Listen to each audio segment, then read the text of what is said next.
Thank you. It's been a while since we've done one of these. Yeah. Dude, we hadn't done, and one of the premises we thought we'd talk about, one of the things we talk about, the main themes is the tribal fire ceremony that you and I have both helped to facilitate, and I don't think we'd done one the last time you were on here, so yeah, it'd be good to have a chat about our experiences with it. And yeah, considering we've just spent a couple of hours working on it. Perfect exactly time. Right. Yeah, we're gearing up for our third fire ceremony in October, and beginning of October, so we've been spending today just going over the ins and outs and how we're going to sort it all out. So we set ourselves a year and a half, and we've just started now. Yeah, exactly. Yeah. It would be a year and a half since the last one, when the next one comes along. But yeah, Tash, what's with the first two? I mean, this is quite a broad question, but I mean, and it's going to be difficult to answer. But what do you feel like are the main points that you got out of it personally, the fire ceremony? Perhaps if you could do maybe a couple from your perspective of facilitating, but also a couple of your perspective from being a part of the ceremony as well. Yeah. And and to go before that, perhaps just give a brief description of how the day unfolds and the night unfolds with the women and the men. Yeah. Okay. So. Oh, we're joined by Ellie as well. Thank you for being with us, Ellie. So the intention is still an unfolding. It feels like quite a personal intention for each person that comes. But do you mean to share the general outline? Yeah, general outline of the. The general outline is a ceremonial evening that is grounded, authentic, tribal, community orientated, sacred. So we come together on the land, then the men and women separate, and we set intentions, we do our own, we learn ceremony apart. The men set up the sacred space and the women are doing their own beautiful things and preparing. And we have a fire, the men hold space around the fire, the women come down to it, and it's a beautiful ceremonial 45 minutes of the women doing something around the fire and then the men doing something for the women. It's really, and it's pretty specky. It's very unique. Mm. So unique, yet it feels ancient, ancient, like traditional. Like it feels like it's something that we were meant to do. Like we were, really supposed to be doing. That's what a lot of the feedback has been. Yeah. This is what we need more of. This is what feels right. This is what connects us to ourselves, each other, the land, the sacred. Yeah. So it's people have said it's something important that they feel needs to happen at least once a year. Yeah. And that they connected with an aspect of themselves that they've never connected with before, and a way of being with each other in the land that they've never connected with before. Yeah. It's unusual, and I think that's also part of it is because we're coming together in ceremony. It's a real co-creation. We're all equal. It's a very tribally kind of co-created thing. Mm-hmm. But it's also quite vulnerable. It's also challenging. You have to do things that are definitely out of the comfort zone. Yep, but that's what it's all about, isn't it? Really, taking each person out of their comfort zone to be able to become more aware of an aspect of themselves and their fellow human being that they perhaps weren't aware of before. Yeah. And in a strength and a connectedness, that's I think that's the magic of it. I mean, we set it up in a way that it's very gentle, so you're not like pushed out of, people aren't forced to do things they don't want to do or anything. It's nothing, but just the intensity of it, to be in ceremony like that, it's kind of it's unusual, so that kind of way of being out of the comfort zone, but nothing too challenging personally. Yeah. But also that sense of vulnerability is what people have spoken about, that after the ceremony there's such an instant like bonding with everyone, because each person has had to be so humble and vulnerable and willing to be there, and it depends on everybody. This thing working depends on everybody. So there's a real sense of connection and vulnerability, which then makes the after kind of party, hanging out around the fire till early hours, just really something beautiful. Yeah. There's an unusually beautiful energy there. It's very open. With open. like exactly open, detached. Like there's non-attachment there. There's no. I think there's another point raised by people especially from women who have like faced previously in their life, like men who there's like this weird attachment that men like because us men can be like this, where there's that sort of obsessive component, and women as well, but like there's this obsessive component and an attachment that women don't really enjoy too much. But with this fire ceremony, the way that it's structured, there's no room for that. There's no attachment. And just instead it's much more about holding space and honouring, rather than what can I get out of this situation that I'm in. Instead of how can I help create this situation. Yes, I'm part of something bigger. I'm part of a community, and it's not an individual thing. It's honouring the masculine, honouring the feminine, honouring the earth. It's about something bigger. It expands us. It feels like it takes us into kind of different dimension. Yeah. And personally, when you ask what did I personally get out of it, facilitating, which I think is very different to what people get out of it being there. Yeah.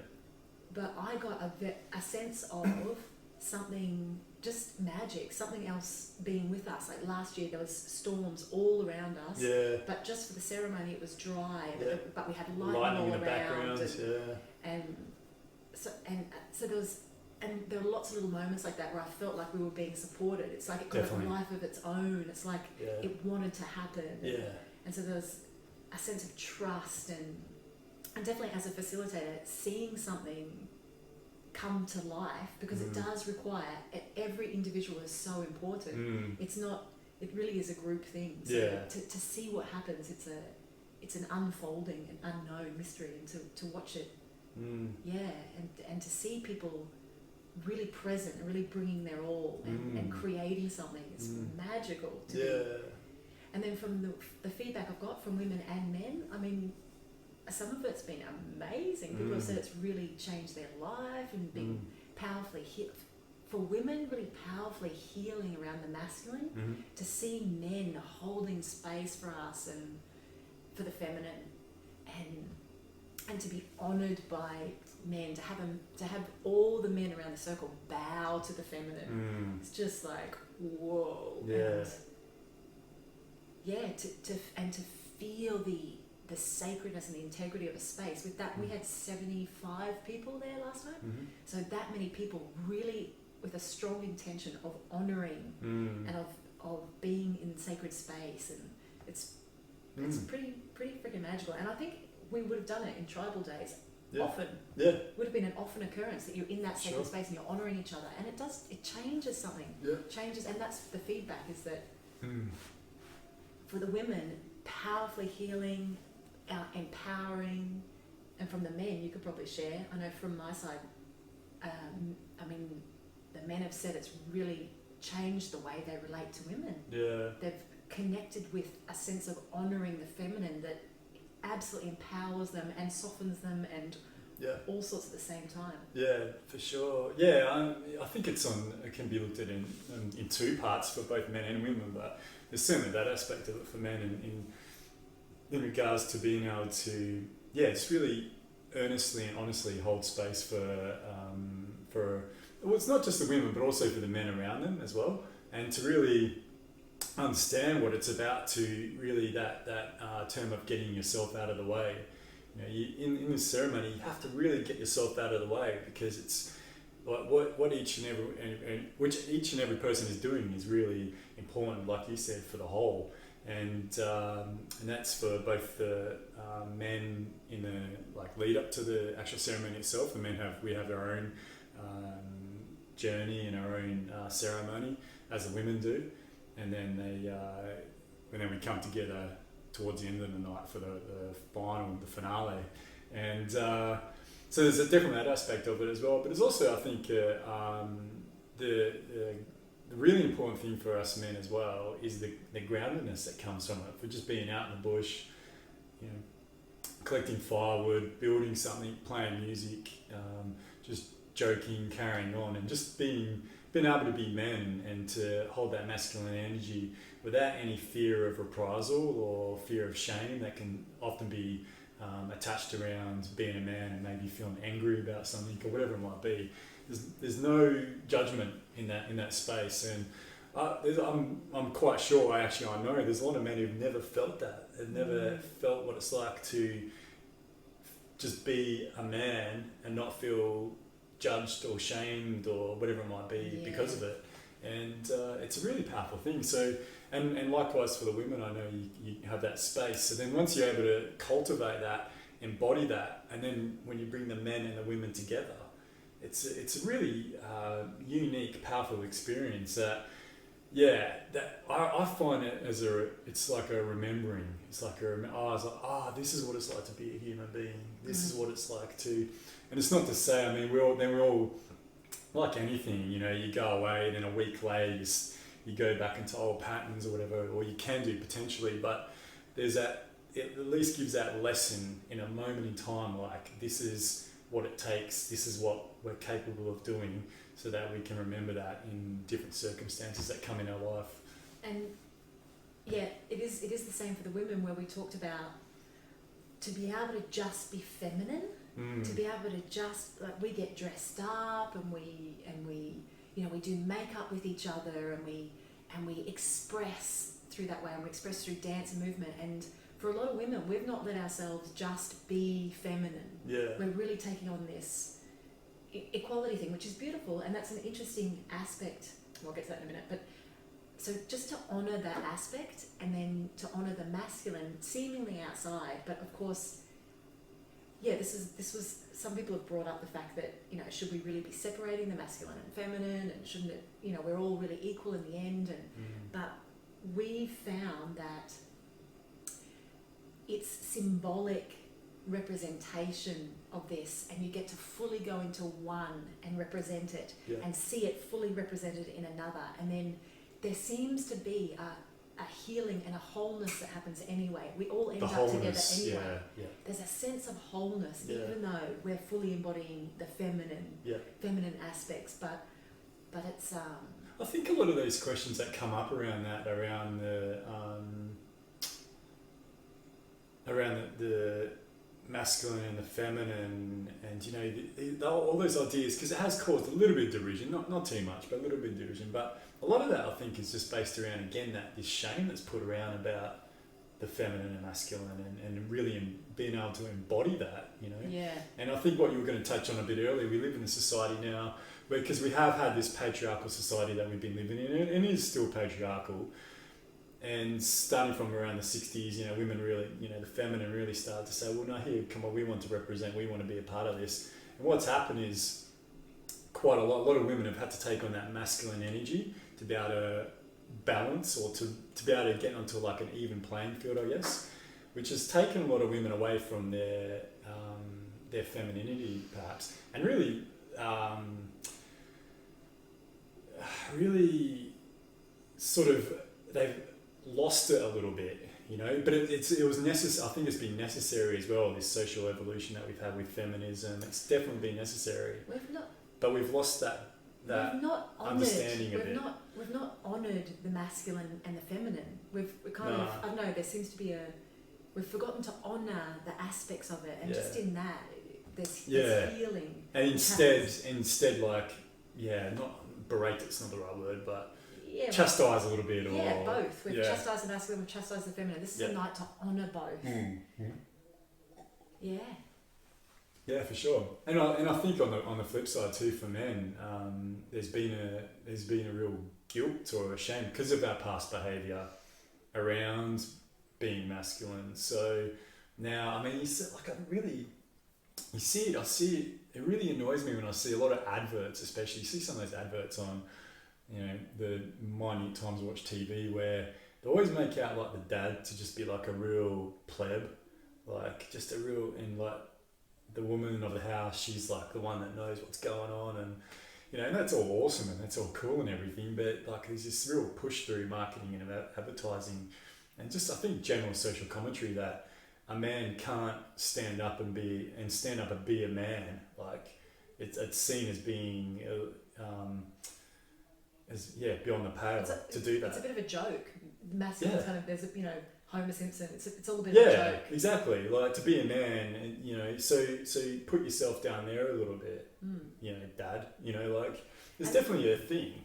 this Definitely night, is. and that's why this night definitely, it's an opportunity to realize the beauty of the masculine and feminine, like really see it and remember. Oh, Like you said, honour it is a big thing. The presence of men, the holding space of men, the creating of men, the getting stuff done, of the masculine. You know, and I know these are all like When we say all men and of women, course, please don't take it as like we're attaching to like. We understand like gender fluidity and all that, but we each embody both. Exactly, we each embody both for sure, and that's important. Actually, that's a really important point. I think, Tash, we haven't really touched on yet, is that it allows both men and women to embody both the masculine and the feminine within themselves. Ultimately, in that when we come together at the end there, we've spent that time in our masculine energy or our feminine energy, depending on where you are. But that final part is really about embodying both within us. And the whole lot is about honouring both. So yes, we might embody the feminine, but then we honour the masculine. Exactly. The masculine's so there is something really, really beautiful about it. And definitely there's been a lot of amazing feedback about us. Continually, even when was the last time we did it? Yeah, the other week we were at with still people coming up to us and saying it changed their lives. How important it's been. Changed their lives. Yeah. But that's what an amazing, what an honour. Yeah. It's incredible. And this one's of course going to be even more amazing. Even better. Yeah, and it's just an honour for you and I to be able to be a part of it and to do this and to facilitate this. I mean, it's like we've gotten so much out of the experience of doing it and our understanding what we can do and what we're capable of. Like, for me, no doubt, it's taken me a direction in life that I don't think I'd be in right now if it wasn't for those experiences with the fire ceremony. Yeah, so I've got to thank you, Tash, for that a lot, because you really were the preemptive part of that, like seeing something in me, I guess, that I don't think I've spoken about this before, but I don't think I saw in myself. And so I was able to really get that out and really do that. And I feel you do that with a lot of other men and women, and that's what my goal is also now, is also to help empower both men and women, and it can be done. We've all got it in us. We do, like if you and I can do it. Anyone can. Well, and likewise, I mean, this is also the beauty of it, is to have a dream, and it wasn't just mine. I mean, of course, it's there's quite a lot. We've had quite a lot of people be a part of this. But essentially, to at one point feel like I'm presenting this dream, which is a little bit crazy, a little bit wild, and for you to go, okay, I'll do it, and then for you to bring all these amazing musicians and people from the community that I really respect, and then for me to present it to them, this kind of weird thing, and I'm in quite a vulnerable, I've never done anything like it, so, and to finish sharing what it's going to look like and stuff, and for them to go, cool, yes, we'll do it. It's amazing. It's really amazing. So you also, everyone involved, because every single person, like the people that turn up on the day, I'm amazed that they'll do it, and that they'll have a go at this thing, and they trust us to create a safe space, and that they'll have a go at this thing, which is really unusual in a way. And so every person, I think that's why it's such a powerful event too, that it draws in people who are open-minded, ready for a little bit of a challenge, wanting to honour and get sacred, prepared to give things a go, if I said that already. And so just it draws together a unique mix of people. Yeah. Amazing friendships are made. I've made some of my, some amazing new friendships from both years. Yeah, definitely. Yeah, it really helps. I think we should mention this too, but it's also, we have had some couples separate as well after the first one. And I think what it does, and that the reason why is you understand your true self, and you really come to understand your self-worth and what really is working for you at the moment, or where your path is and which direction you should be going in. And it really sets that in stone. Again, it's part of that empowerment that it has for people. Like individually, people come out of this thing so empowered, and perhaps there's bullshit that they've been putting up with in their life. They're just like, not even bullshit, the things that aren't in line with who they want to be or where they want to go, instead of just being stuck in it and being comfortable with it, that they go, okay, no, actually, this is not what I want at the moment. And that's just as powerful as the relationships and friendships that have been formed as well. Yeah. Yes. little bit magic goes on. Yeah, it really is. Yeah. So Tash, we've got one coming up again in October, as mentioned. October, tentative 7th. Yep. Yes, 7th of October. Yep. One night, Saturday night. Saturday morning to Sunday evening. Yep. And we're going to have a change of venue as well. Yes, for possibly this one. change of venue. Possibly. Beautiful new venue. Yep. And a lot more based around what are the things that we spoke about, what are the things we can do better and with quality from the first two that we've had, but introducing other things that are going to really add value to it. So, yeah, that's what the next 3 months will be about. Yeah, it's going to be awesome. And there's a website as well that we'll have up and running at some stage. Yes. For this. Yep, it is up and running. So click the link Yep. here. This is what you need to cut and paste. What about the Facebook group as well? And there's a Facebook group that we can, there's also a Facebook group as well, so just type in tribal fire ceremony and something will come up around that and you'll be able to see what is there for that. I feel like we're really selling the tribal fire ceremony. Anyway, it's really good. We're going on Get along, be there or be square. Anything else do you feel like you could attach to it? Yeah. Nope. Yeah. I think we have covered how awesome it is. Yeah. Well, it is awesome. Yeah. And I think really, if you know anyone that's been involved in the past, if you're watching this, you know anyone who's been involved with it, please ask them. Back us up. Back us up, yeah. Or just, if you haven't been involved before but you want to look at it and you have some questions about it, either contact myself or Tash or someone that you know who's been there and been a part of it. And let us know any questions you have around it. We'll have more information come up over the next few weeks, I guess. We'll have a few things more subtly put for it, but certainly it's been had a massive impact on the way I go about life and the way I understand who I am. And I know it has for you, Tash, and a great many people around us. So let's just keep building upon it and really get it out there as a thing for people to be able to partake in and be with. Yeah.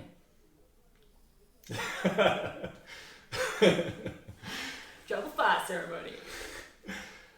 Should we say? should we say that's it? Is that it? Should we end the podcast then? Is that it? That's the podcast. Yeah. Should we check with Ellie, or I think she's pretty content either way. Are you gonna be at the tribal fire ceremony? Maybe. Maybe. No, I'm gonna hang out here. She's not really a bush cat. No, I plan on sleeping that day. Yeah, sleeping on the bed on that day. She's gonna be on a couch, curled up on a blanket somewhere. Okay, thank you very much, Tass, for joining us. You're very welcome, Adrian. Thank you for having me. It's always a pleasure. On the green couch. Yes, and thank you very much for joining us, everybody. Yes. And we'll see you next time. Nope, or at the fire ceremony. Yeah. That's good. Yeah.